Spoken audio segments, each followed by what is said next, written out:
My wife cheated on me and wanted a divorce, asking for half of everything. I stayed calm and agreed. Unbeknownst to her, all my assets were in my dad's name. This happened a few years ago when I met Claudia. She was beautiful, charming, and captivated me with her infectious laughter. We got married quickly, maybe too fast, and for a time, everything seemed perfect, or so I thought. From the beginning, my dad had advised me to be careful with my assets. We come from a hard-working family that had managed to amass a good fortune over the years. My father was always very shrewd in business and instilled in me the importance of protecting what we had built. So, following his advice, everything I had, from the house we lived in, to the cars, and the bank accounts, was in his name. All this without Claudia knowing. At first, I had no reason to distrust her. She was my wife, the woman I planned to spend the rest of my life with. But over time, things started to change. Claudia began to spend more time away from home, always with the excuse that she was busy with work or out with friends. What really raised my suspicions was when she became too interested in our finances. She started asking me exactly how much I was earning, how much things cost, and whether we had insurance in case of emergencies. One day, I decided to follow her after she told me she was going to a work meeting.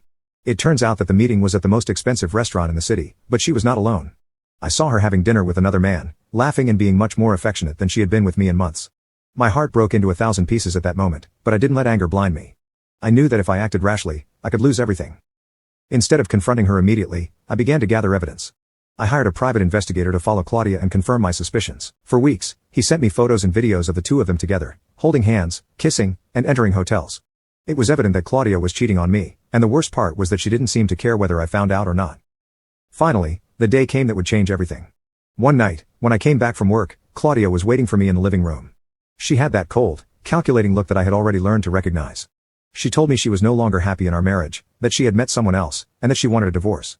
But not only that, she also wanted half of everything. I remember how my stomach turned when she said that.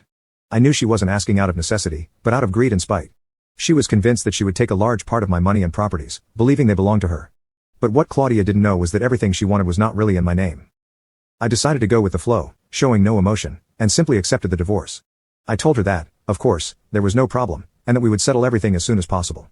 What she didn't know was that I had a plan up my sleeve, one that I would put into action as soon as we signed the papers. Now comment update to tag you on part 2.